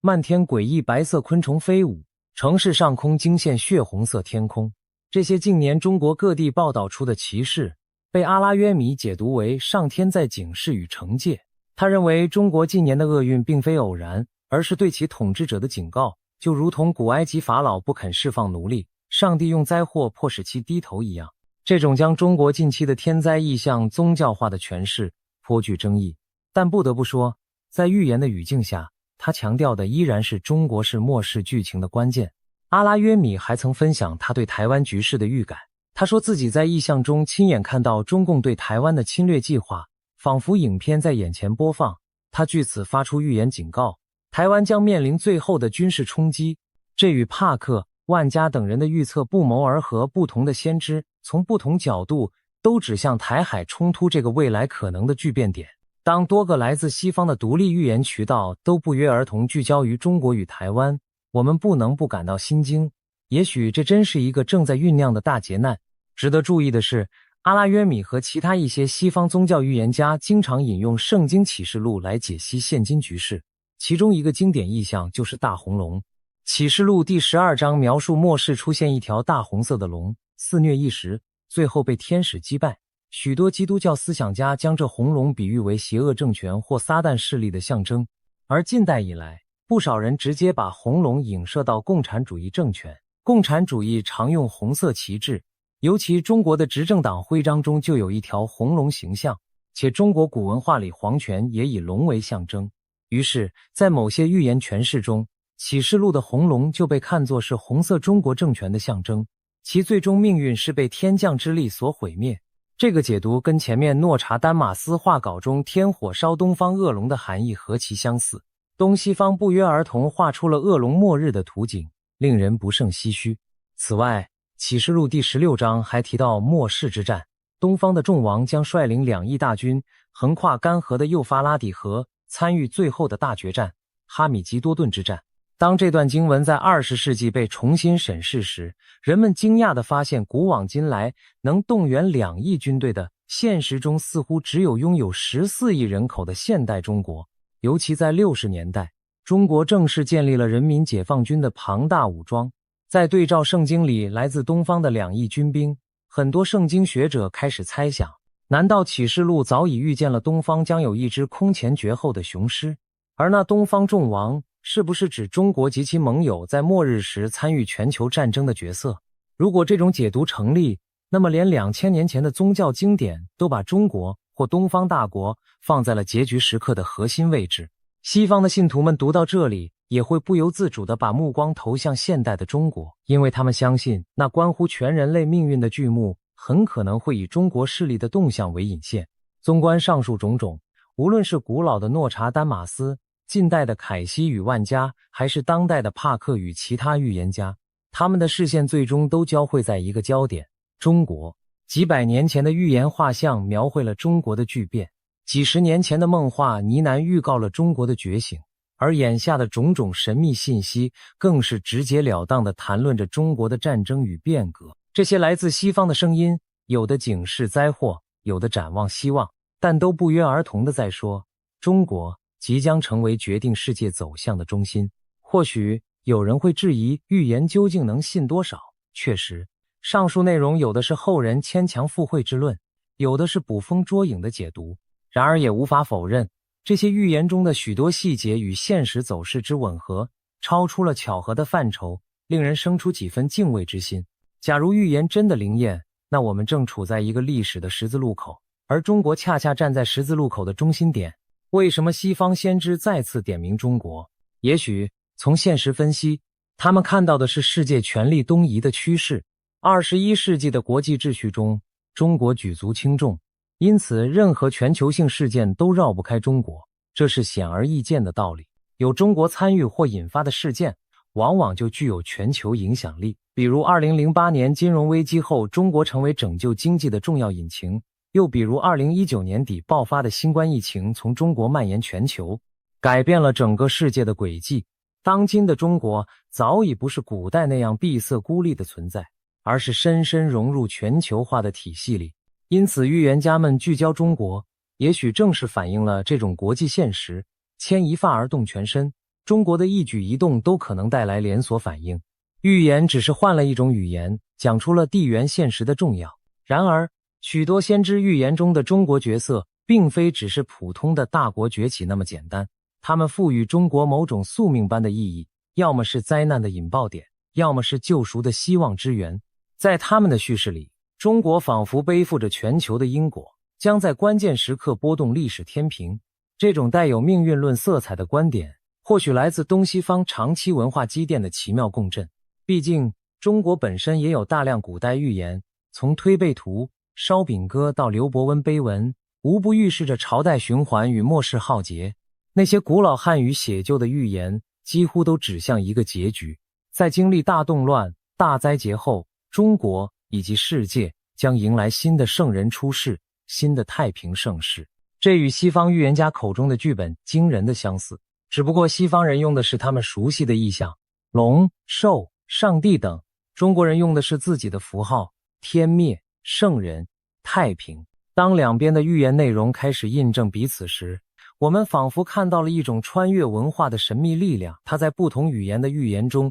都指明了同一个方向。如今，许多西方预言研究者也开始研读中国的预言典籍，因为他们意识到，要解开未来的谜，也许中国的线索不可或缺。正是这种东西方预言的交汇，使得中国被推到了全球预言中心的位置。换句话说，全世界关注未来的人，如今无不在关注中国，期待从中找出印证预言的蛛丝马迹。那么，我们该如何面对这些缥缈难测的预言？2026年的大门已经打开，我们正走入那些预言描述的时间点。未来几年，也许正是验证预言真伪的关键期。倘若真的如预言所言，中国会发生惊天动地的变局，无论是战争、政权更替，还是精神复兴，那我们这一代人将亲历历史巨变，见证预言成真。到那时，回头看这些先知的话语，或许只剩下叹服与钦羡。原来一切早有迹可循。然而，如果这些预言终究只是传说，中国没有迎来剧烈风暴，而是继续在复杂的挑战中前行，那么这些故事也至少给我们敲响了警钟，让我们更加珍惜和平稳定。预言的价值也正在于此，它让我们保持警醒，去思考如果最坏的结果可能发生，我们该怎么办，以及如果最好愿景能够实现，我们该如何努力。可以确定的是，目前国际社会对中国的关注前所未有，一个中国的变数可能改变整个世界的方程。西方先知们再三提及中国，也让更多普通人开始重新审视这个东方大国在全球舞台的角色。我们或许正在走向一个历史关口，在那里中国将扮演决定性的主角。当命运之轮转动时，预言中的场景也许会一一展开。台海局势是否如预警般恶化？北京政坛会否出现意料之外的巨变？14亿人民将经历怎样的考验与蜕变？而这些又将给整个人类社会带来怎样的冲击和反思？让我们带着理性与谦卑，继续观察时局的演变，同时回想这些横跨数世纪的预言之声，也平添一份宏大的视角。我们终将迎来答案揭晓的那一天。也许届时回望，我们会说，原来如此，原来诺查丹马斯的龙真的燃烧了，原来凯西口中的中国觉醒真的到来了，原来万家警告的战火真的燃起又熄灭了，原来帕克看见的自由新生真的破土而出了。又或者，我们将庆幸地说，虚惊一场，预言终究只是预言，我们用智慧与努力避开了最坏的命运。在这未定的将来，每一个置身其中的你我，都是历史剧本的书写者。我们虽渺小，但正如那些先知的启示所暗示的，人类并非全然受命运摆布。预言的意义在于提醒与选择。当全球的目光都聚焦于中国，我们期待见证的不仅是预言的实现，更是人类共同谱写新篇章的契机。无论风暴将至还是云开日出，中国这片土地正承载着前所未有的期许与挑战。让我们拭目以待，历史的下一幕即将展开，而预言的回声也许就在耳畔回响。东方巨龙的命运将牵引世界的未来。上周六2月28日，美国和以色列联手对伊朗发动了一次惊人的空袭行动，直接斩首伊朗最高领袖阿里哈梅内伊以及数十名高层领导人。当时哈梅内伊与他的将军们正在德黑兰市中心一栋大楼内秘密开会，美军提供精确情报，以军战机携带精确制导弹药突然在白天发动打击，几枚导弹几乎同一时间击中会议地点，把伊朗最高层一网打尽。哈梅内伊当场被击毙，其家人和多名核心幕僚也一同遇袭丧生。在短短几十秒内，伊朗政权的金字塔顶端就被连根拔起。消息传出后，美国前总统川普立刻高调宣布，历史上最邪恶的人之一哈梅内伊已经当场死亡。但这次行动不是入侵，而是解放。美国将帮助伊朗人民夺回自己的国家，伊朗人民的自由时刻到了。伊朗国内许多民众得知这个消息后反响热烈，无数人涌上街头狂欢庆祝，甚至在伊朗军队和警察内部，都有人开始悄悄与美方接触，寻求豁免与新政府的合作机会。看来，在经历了几十年高压统治之后，不少伊朗人真心盼望着变天的一刻。那么，作为世界公认邪恶轴心之一的伊朗，其政教合一的独裁政权会就此倒台吗？如果倒台，整个中东乃至世界格局将出现怎样的变化呢？更令人震撼的是，这一系列巨变似乎早已被预言所描述。我们不妨来看看预言是怎么说的。事情的发展几乎完全印证了一位英国预言家的说法。去年6月，美军代号午夜之锤的行动精准摧毁了伊朗的一处重要核设施。在那之后，英国知名通灵预言家克雷格·汉密尔顿·帕克就曾预言，伊朗将面临经济崩溃、恶性通货膨胀引发的大规模抗议，政府会升级镇压，局势会越来越紧张，最终会爆发一场来自内部高层的暗杀行动，其目标是推翻现有神权政权。帕克断言伊朗最高领袖哈梅内伊将会消失。他特别指出2026年3月是关键时间点，届时会看到非常有针对性的攻击，不仅针对领导层，还包括对剩余核设施的打击。现在回头看，帕克这段预言真是惊人的准确。伊朗经济的确在过去1年迅速恶化，通胀率高达 42%， 里亚尔汇率暴跌，一般民众连面包都买不起。去年底以来，全国各地爆发前所未有的大规模抗议和罢工浪潮，要求政权改革甚至更替。伊朗当局试图用强硬手段镇压，据传造成超过3万名示威者丧生，血流成河。然而高压并未让局势平息，反而激起体制内有良知者的不满。终于有人坐不住了。据说正是伊朗内部高层的知情者向美以联军暗中通风报信，提供了哈梅内伊等人那天开会的准确地点和行程。在里应外合之下，美以才能如此精准地发动这次斩首行动。从帕克的角度看，这完全可以说是一场来自内部高层的暗杀，而行动发生的时间点也几乎恰好对应了他预言中的2026年3月关键点。因为伊朗方面正式对外宣布哈梅内伊的死讯时，已经是3月1日了。帕克预言中的每一细节都和现实丝丝入扣，不能不让人脊背发凉，感叹一句，有时候这预言准得真叫人害怕。那么这场震撼世界的斩首之后，事态将如何发展呢？帕克预言说，在第一阶段的领导人被除掉之后，伊朗还将经历一段动荡的过渡期，相当于第2阶段的革命。这期间，社会内部的混乱和派系争斗会进一步加剧，但同时一种古老的波斯精神将被重新唤醒，极端伊斯兰主义在全球范围内造成的影响将开始消退。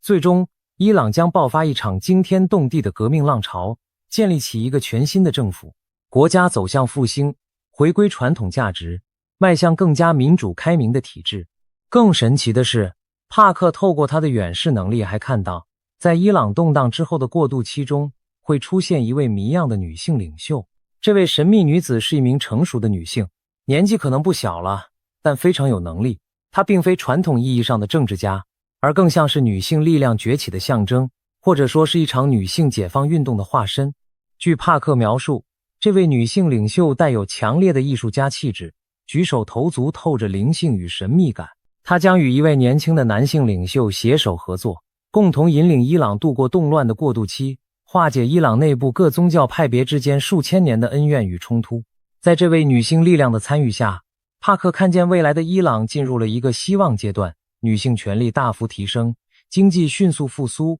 社会变得更自由开放。他甚至看到人们走上街头挥舞着红黄两色的旗帜，那红底金狮的旗帜正是昔日波斯帝国，也就是巴列维王朝时期的国旗。人群在呼唤王权的回归，似乎渴望恢复过去君主立宪的荣光。整个国家开始重新认同自己古老的文化与身份，这正是帕克口中的波斯精神重新觉醒的体现。听到这里，不禁让人好奇，伊朗和古老的波斯帝国究竟有何渊源？帕克提到的波斯精神到底指什么呢？还有，他预言中的神秘女子会不会与中国武侠小说里鼎鼎大名的波斯圣女有什么神秘联系？小昭的传人要出现了吗？大家不妨发挥想象，开开脑洞。其实许多人不知道，伊朗在近代以前的名字并不叫伊朗，古时候它被称为波斯，那里的人自称波斯人。直到1935年巴列维国王才要求各国改称它为伊朗，但许多海外的伊朗人至今仍亲切地自称波斯人。波斯文明的历史悠久，可以追溯到公元前4000年，和中华文明一样古老灿烂。更重要的是，波斯人传统上的信仰并不是今天这样的极端伊斯兰教，波斯古老的本土宗教是拜火教、祆教，也就是金庸小说中明教的原型。它的核心教义可以用3个善字概括：善念、善言、善行。简单说就是心存善念，口吐善言，身行善事。因此拜火教也被称作善良的宗教。这种强调良善与宽容的信仰，就是帕克所说的古老波斯精神的精髓。而伊斯兰教对波斯来说，其实是外来入侵者的宗教。现在统治伊朗的伊斯兰共和国，是1979年伊朗伊斯兰革命之后建立的神权政体。在那之前，伊朗经历的是巴列维王朝的统治，国号依然叫波斯帝国。巴列维王朝时期的伊朗社会相当开明世俗，女性可以穿短裙接受高等教育，民众享有较多自由，外交上也亲近西方，甚至和以色列保持着友好关系。那时的伊朗曾是中东地区少见的非阿拉伯盟友国，很难想象现在针锋相对、势同水火的以色列和伊朗，在半个世纪前竟是交好互信的伙伴吧。只可惜1979年革命之后，伊朗进入神权独裁的黑暗时代，一切都改变了。虽然至今已经过去将近半个世纪，但许多伊朗人依然怀念着从前那段比较自由富足的好日子。这次哈梅内伊被击毙，伊朗局势巨变之后，我们看到相当多伊朗民众表达了对川普的感激之情。有人甚至把川普和历史上的居鲁士大帝相提并论，认为川普将成为拯救伊朗、重建中东秩序的关键人物，更可能帮助以色列重建第3圣殿，迎接救世主弥赛亚的再次降临。大家可能要问了，居鲁士大帝何许人也，竟能和耶稣基督相媲美？为什么说他能帮助重建圣殿，迎来弥赛亚呢？这就要从2500年前的一段历史说起。居鲁士 Cyrus 是古波斯帝国最著名的君王之一，以仁慈宽厚著称，同时他也是唯一一位被圣经授予最高荣誉耶和华的受膏者的非犹太人。受膏者在希伯来语中念作弥赛亚 Mashiach， 在古希腊语中译作基督 Christos， 原指被神赐予权柄和使命的人物，比如以色列的大卫王就被先知高立为受膏者。后来这个称号逐渐专指上帝应许的救世主，所以受膏者这个词对犹太人而言是无比崇高的赞誉。那摩居鲁士凭什么能得到这个几乎与救世主等同的称号呢？原因就在于他帮助犹太人重建了第2圣殿。故事回溯到更久远的年代，大约3300年前，圣经记载的先知摩西带领被奴役的希伯来人出埃及，重返祖先之地迦南，也就是今天的以色列。在旷野漂泊途中，上帝耶和华在西奈山赐给摩西2块石板，上面刻着被称为10诫的律法，包括了不可杀人、不可偷盗、不可作假见证等做人处事的基本道德戒律。犹太人将10诫奉为神圣的盟约，他们为了妥善保存这2块石板，制作了一只华美无比的金木圣柜来盛放石板，这就是传说中的约柜。约柜在犹太人眼中至高无上，被视为上帝同以色列人同在的象征。后来犹太人在迦南建立了自己的国家，约公元前1000年，大卫王之子所罗门王在耶路撒冷修建了一座宏伟的圣殿，将约柜安放在殿内至圣所，供奉敬拜上帝。这座由所罗门所建的就是第1圣殿。可惜好景不长，大约500年后，以色列人逐渐偏离了10诫，道德沦丧，不再敬畏神，结果招致灾祸。公元前586年，巴比伦帝国入侵耶路撒冷，彻底毁坏了第1圣殿，传国宝物约柜也在那时下落不明。大量犹太人被掳掠到巴比伦，沦为奴仆，开始了所谓巴比伦之囚的苦难时期。又过了70年，波斯的居鲁士大帝粉墨登场了，他率领波斯军队征服了巴比伦帝国，不仅将被掳的犹太人从奴役中解放出来，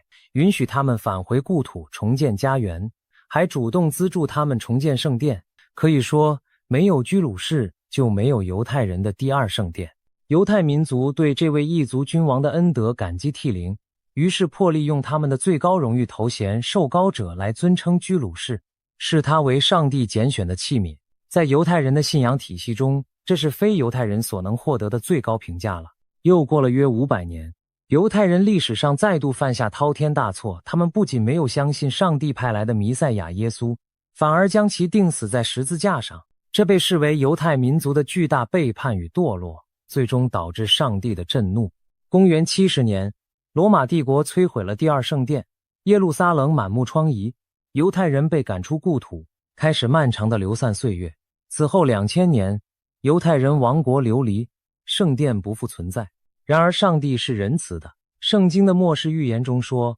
在最后的日子，弥赛亚降临之时，散居各地的犹太人将重返家园，建立国家，圣殿也将再次重建。这未来的圣殿被称作第三圣殿。犹太人复国曾经被视为不可能完成的任务，毕竟历史上从没有哪个消亡了2000年的国家还能死而复生。但1948年以色列奇迹般的复国了。以色列人重建家园后，心心念念的头等大事之一就是要在耶路撒冷重建他们的第三座圣殿，因为按照预言，那将标志着弥赛亚时代的开启。为了实现这个目标，他们成立了一个专门的圣殿研究所 Temple Institute， 从事重建圣殿的各种筹备工作，培训祭司，按照圣经指示制造圣殿所需的器具与乐器，收集相关文物等等。一些看似不可思议的预兆也陆续出现了，比方说2022年，他们成功培育出了5头纯正无瑕的红母牛。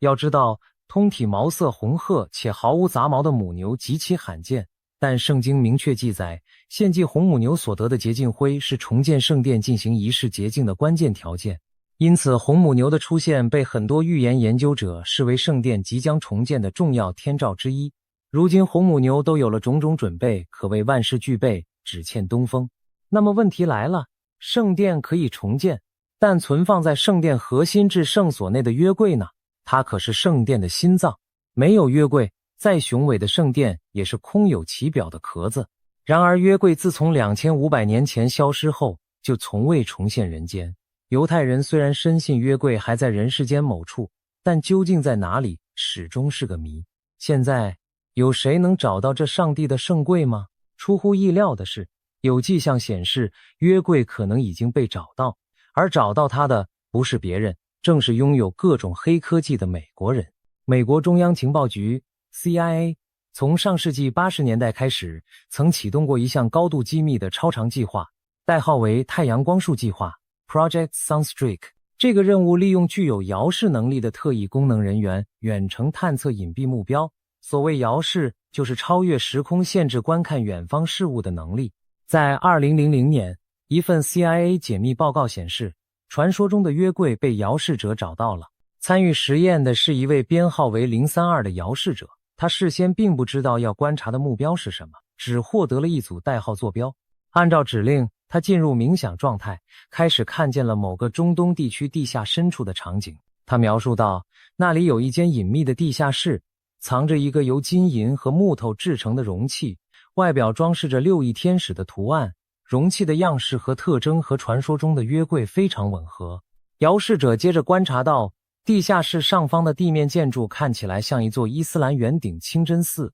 周围说着阿拉伯语的人们身穿白色长袍。他感受到这个神秘容器散发出强大的灵性力量，仿佛受到某种神圣的保护，并在报告中记录到，这个目标与仪式、记忆、致敬和复活有关，具有强烈的精神与历史意义。如果未经授权强行打开容器，将遭某种未知力量毁灭。如果他的远程观察真实无误，那么很明显，约柜如今被珍藏在某个阿拉伯国家境内，而线索直指耶路撒冷最敏感的地方——圣殿山上的清真寺地下。众所周知，耶路撒冷的圆顶清真寺正是建在昔日犹太圣殿的遗址上。如果约柜果真在那清真寺底下的密室中，对以色列人来说，想取回来可就太难了。怎么办呢？总不能硬抢吧，那还不得引发宗教大战？不过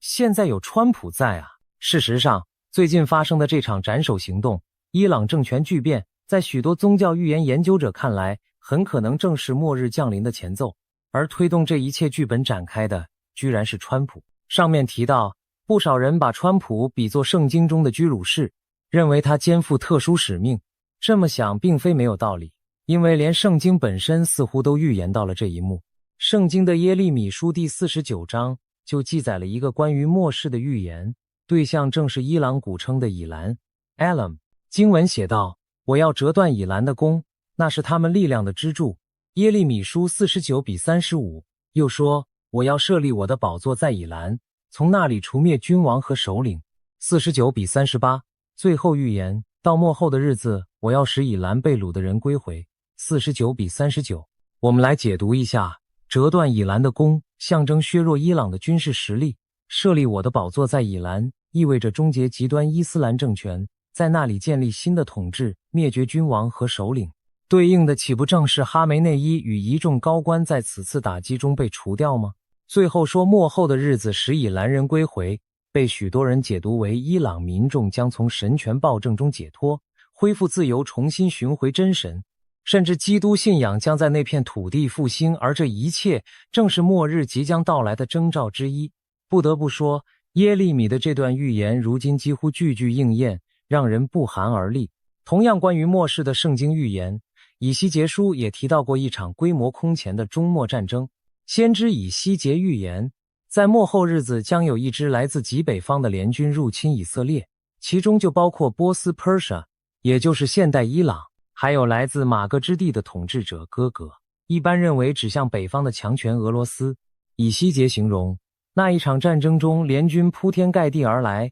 看似不可阻挡，但结果却是他们遭遇上天降下的可怕灾难而溃败，硫磺火焰倾泻，大地震动，北方联军最终被彻底毁灭。对古人而言，这种景象犹如火山喷发，但现代人不难联想到核武器或大威力导弹袭击的画面。现实中，当今国际上普遍被视为邪恶轴心的3个国家，伊朗、俄罗斯和中共中国，正好对应了预言中的波斯、伊朗、马各之王、俄罗斯，以及可能的东方敌对势力。巧合的是，这3国近年来相继都被川普政府狠狠打击过。美国对中共发动贸易战和科技围堵，俄罗斯在美国的支援下陷入乌克兰战争泥潭，而伊朗如今更是被打得元气大伤，政权摇摇欲坠。在这种背景下，有人把川普比作现代的居鲁士就不奇怪了。他是一个立场鲜明、支持以色列、对极端势力绝不手软的领袖人物，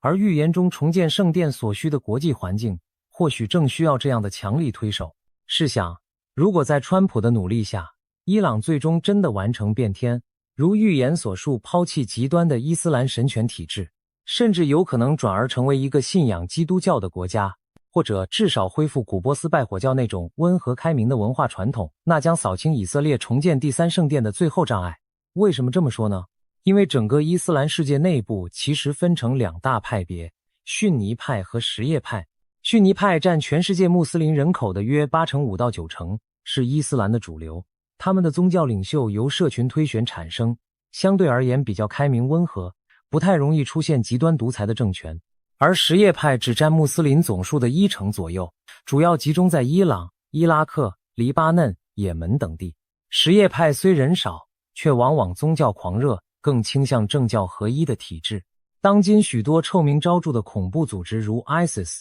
基地组织、哈马斯、塔利班，严格说来其实都属于逊尼派极端分支，部分混合了极端瓦哈比思想，并非什叶派。而伊朗本身则是什叶派的大本营，也是黎巴嫩真主党、也门胡塞武装等什叶武装的靠山，同时暗中援助着一些逊尼极端组织对抗以色列。可以说，在中东持续煽动对以色列仇恨、破坏和平的最大幕后黑手正是伊朗。而伊朗背后又有俄罗斯和中共在经济军事上提供支撑，所以如果你觉得中东地区的穆斯林好像动不动就极端暴力，与以色列不共戴天，那其实是一种误解。多数穆斯林国家和民众是和平理性的，与以色列长期冲突对峙的主要就是以伊朗为首的那一小撮极端势力。川普在强力打击伊朗政权的同时，反而和逊尼派主导的阿拉伯国家走得很近，他促成了阿联酋、巴林等多个阿拉伯国家与以色列关系正常化，